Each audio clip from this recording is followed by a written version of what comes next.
Jangan pernah jadi Kristen. Saya bilang sama teman saya yang muslim itu, dia muslim loh. Jangan pernah percaya sama pendeta. Jangan pernah masuk Kristen, saya bilang. Jangan pernah jadi Kristen. Jujur saudara, jangan. Oh iya, lebaran kita besok kemana nih, kata jomblo kan? Nggak usah, saudara-saudara, nggak usah masuk Kristen. Nggak usah masuk Kristen. Nggak usah masuk Kristen. Karena orang-orang di Kristenannya banyak yang jahat. Mau jadi pelayan Tuhan. Dengan menipu. Biar tahu semuanya.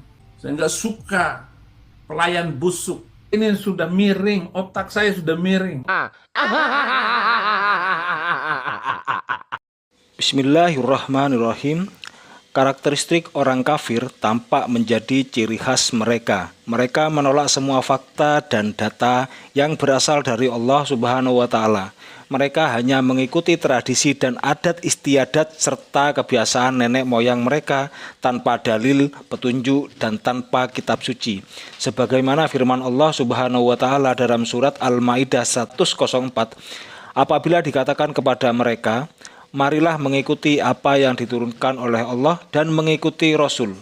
Lalu mereka menjawab, cukuplah untuk kami apa yang kami dapati, bapak-bapak kami mengerjakannya. Dan apakah mereka itu akan mengikuti nenek moyang mereka, walaupun nenek moyang mereka itu tidak mengetahui apa-apa dan tidak pula mendapat petunjuk.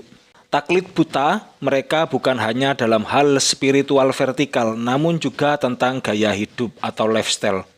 Maha benar Allah dengan segala perkataannya. Dalam surat Muhammad ayat yang ke-12, Allah Subhanahu wa Ta'ala menjelaskan dan menerangkan tentang gaya hidup lifestyle orang-orang kafir dalam menikmati kehidupan dunia ini.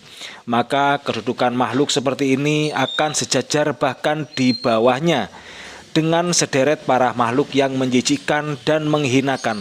Lihatlah seperti babi, kera, tikus, anjing, dan seterusnya. Realita yang kita lihat sekarang ini banyak orang yang seperti itu, maka manusia telah hilang esensi fitrahnya untuk mengabdikan dirinya kepada Sang Kholik yang telah menciptakannya. Maka manusia yang menjadi makhluk terbaik bergeser menjadi makhluk terburuk, bahkan lebih buruk daripada binatang. Sa'di dalam kitab Taisir Al-Karim Ar-Rahman fi Tafsir Kalam Manan, beliau mengatakan setiap disebut kata kafir selalu intonasinya negatif, dari derajat manusia jatuh ke level yang paling rendah, yaitu binatang yang tidak memiliki akal, dan kelebihan yang ada di benak mereka adalah hanyalah bersenang-senang dan menuruti hawa nafsu. Aktivitas mereka tidak ada yang mengandung nilai kebaikan dan kebahagiaan. At-Tabrani mengatakan, kehidupan orang kafir hanya makan dan minum sampai kenyang tanpa mengerti apa yang akan dia kerjakan besok hari. Makanya seperti makannya binatang, tidak mengerti untuk apa itu makan. Orang kafir itu adalah orang bodoh. Sungguh orang-orang kafir hanya bisa mengekor saja seperti para hewan. Sahabat Iwan Villa, apa yang dikatakan oleh dua manusia barusan yaitu Pastor Sarah dan juga Pendeta Sabiuddin laknatullah bukanlah sebuah isapan jempol belaka. Jika selama ini saya selalu menampilkan reaction kepada channelnya Pendeta Heri Jin Ikim yang selalu menyudutkan Islam dan selalu memandang Islam dari kacamata kera, seolah-olah agama mereka dan orang-orang di dalamnya sudah cukup ideal. Tetapi saya sudah sering membuktikan hal yang sebaliknya kepada mereka mengenai isi orangnya, bahkan isi kitabnya sebagai bentuk reaction dan edukasi. Namun kali ini hal berbeda, di mana ada seorang Kristen sendiri yang curhat di dalam video milik Pendeta Erastus Sabdono. Ingat, ini pendeta besar. Melalui pesan singkatnya yang dibacakan langsung oleh Pendeta Erastus Sabdono, di mana isinya adalah kebusukan-kebusukan di dalam kekristenan sendiri. Namun sekali lagi, dan sama dengan pendeta yang lainnya, ketika ditanya mengenai isi kitabnya, biasanya muter-muter dulu sampai si penanya tertidur dan lupa akan pertanyaannya sendiri. Yang kali ini pertanyaannya seputar masalah pribadi dan seperti apa solusi yang ditawarkan oleh si pendeta. Simak sampai akhir. Dari Medan, Salam Om Eras, saya pernah dengar khutbah yang mengatakan Apa hak kamu kecewa dengan pendeta? Kamu tuh celaka loh, kamu mendatangkan kutuk pada dirimu. Maksudnya kutuk itu hukumannya. Jujur Om, saya pernah berada di fase ini. Saya termasuk salah satu yang pernah dikecewakan oleh beberapa pendeta. Masalahnya saya pernah ada di fase di mana saya problem yang di mana saya sendiri tak kuat memendamnya Om. Masalah ini bersifat pribadi. Pendeta yang pertama saya jumpai yang saya percayakan bisa teman sharing dan memberi solusi, ternyata cuek dan masa bodoh dan merasa jijik dengan saya karena tahu permasalahan pribadi saya. Pendeta yang kedua yang saya jumpai dan saya juga percayai mau dan bisa memberi solusi di awalnya menolong saya. Tetapi setelah itu dia ternyata memanfaatkan penderitaan saya karena ada kesamaan kami dalam problem tersebut. Setelah itu dia meninggalkan saya begitu saja. Pendeta ketiga yang saya jumpai, pendeta besar terkenal dan khotbahnya luar biasa, ternyata mengabaikan saya dengan alasan dia sibuk. Sejak saat itulah seperti yang Om khotbahkan itu, saya jadi kecewa sama pendeta dan malas ke gereja karena bukan 1-2 pendeta yang mengecewakan. Tapi masih ada lagi yang tak mungkin saya ceritakan di sini. Sejak saat itulah saya mengerti kenapa terkadang kalau ada masalah orang pergi ke dukun atau orang pintar. Karena kalau ke dukun atau orang pintar mereka lebih welcome ke kita dan lebih menghargai kehadiran kita. Tapi kenapa kalau ke hamba Tuhan itu nggak dianggap? Saya sering melihat dengan fakta kebanyakan hamba Tuhan itu melihat status.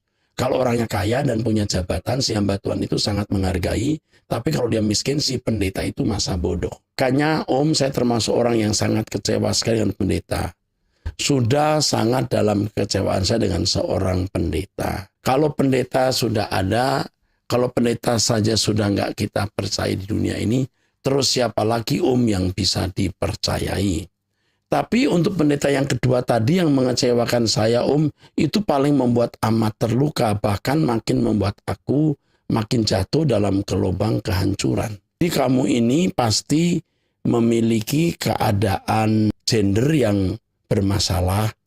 Terus pendeta yang kedua yang punya masalah sama malah memanfaatkan kamu. Gitu kan? Gitu kan? Dan saya juga berdoa agar dia kiranya suatu saat dibukakan hatinya oleh Tuhan dan sadar bahwa ada seorang anak manusia yang butuh kasih sayang tapi dimanfaatkannya, bukan ditolong, dirangkul. Tapi pesan moral dari apa yang saya kemukakan ini, tolonglah kepada hamba Tuhan. Janganlah melihat orang dari statusnya. Meskipun dia miskin, tetap juga dia berharga di mata Tuhan. Yang berikut, jangan merasa jijik dengan seorang yang sebejat apapun dia, karena kita nggak tahu ke depannya dia gimana. Aku berkata kepadamu, sesungguhnya pemungut cukai dan perempuan sundal akan mendahului kamu masuk ke dalam kerajaan Allah. Oke, yang pertama, pendeta pertama, cuek, masa bodoh, dan merasa jijik. Ini pasti pendeta yang salah. Karena melihat saudara memiliki keadaan yang mungkin juga miskin, mungkin juga ada kelainan gender, kelainan seks itu. Mungkin begitu maksudnya. Ini salah, nggak boleh begitu. Yang kedua, ini jahat. Dia memanfaatkan. Kalau di gereja yang saya gembalakan, ada nama-nama orang yang bisa dihubungi, baik pria maupun wanita. Sebab dengan puluhan ribu atau belasan ribu jemaat, kalau setiap orang harus saya layani misalnya, kalau saya ini pendeta yang dimaksud misalnya ya, saya pasti tidak bisa. Saya persiapan khotbah, saya persiapan mengajar, saya mengatur organisasi. Belum lagi masalah-masalah lain yang bertumpuk-tumpuk. Bagi saya kaya miskin udah tidak perlu saya persoalkan lah, di gereja saja saya tidak mencari gaji. Kalau orang kaya memberikan saya uang pun saya sering berkata arahkan kepada gereja. Saya berkata ini ada staf saya yang mendengar. Jadi mereka tahu, bendahara juga tahu. Jadi tidak lihat kaya atau miskin. Ada ibu-ibu yang kaya datang ke saya minta konseling. Saya tetap lempar. Bukan jijik lihat dia. Tapi dia bisa jatuh cinta ke saya. Dan saya sering melihat ada wanita-wanita yang pesona kepada saya. Dan saya tidak boleh sentuh. Apalagi pria yang terpesona ke saya. Saya tambah merusak orang itu. Harus diarahkan kepada konselor yang lain.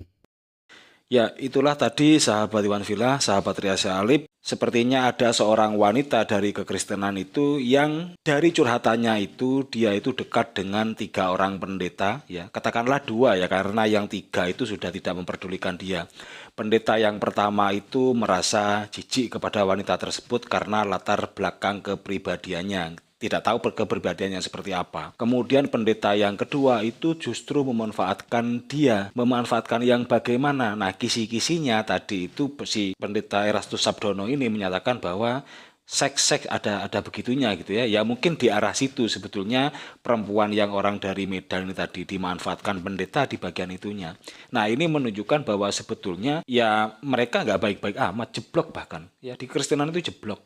Serius jeblok. Kemudian curhatan si wanita ini apakah mendapatkan solusi dari pendeta Erastus Sabdono? Kan tidak. Justru malah pendeta Erastus Sabdono malah curhat tentang dirinya sendiri. Jadi kalau ada orang yang curhat ke dia diarahkan ke ini, kalau ada orang mau memberi uang kepada dia maka uangnya disuruh serahkan ke ini. Itu kan malah dia yang curhat. Terus solusi buat wanita yang sedang curhat tadi itu bagaimana? Kan nggak ada gitu ya. Berbeda ketika kita itu sahabat Iwan Villa pasti tahu semua tentang Mama Dede ya. Mama Dede ketika biasanya di Indosiar atau RCTI pas pagi-pagi di televisi itu kan sama konteksnya seperti ini, menerima pertanyaan dari netizen gitu ya. Dan Mama Dede itu gampang sekali menyampaikan jawaban, bahkan ditanya hadisnya, ditanya Al-Qur'annya.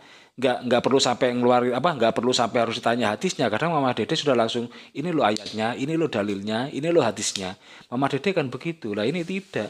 Justru malah pendetanya yang curhat, katanya takut wanita suka sama dia, takutnya ada pria yang cinta sama pendeta Erastus Sabdono. Kan nggak menjawab ini ya. Jadi Kristen itu memang tidak solusioner dan tidak memberikan solusi apa-apa, maka jangan kaget ya kalau Kristen itu sekarang mulai ditinggalkan. Wabillahi taufiq wal hidayah. Assalamualaikum warahmatullahi wabarakatuh.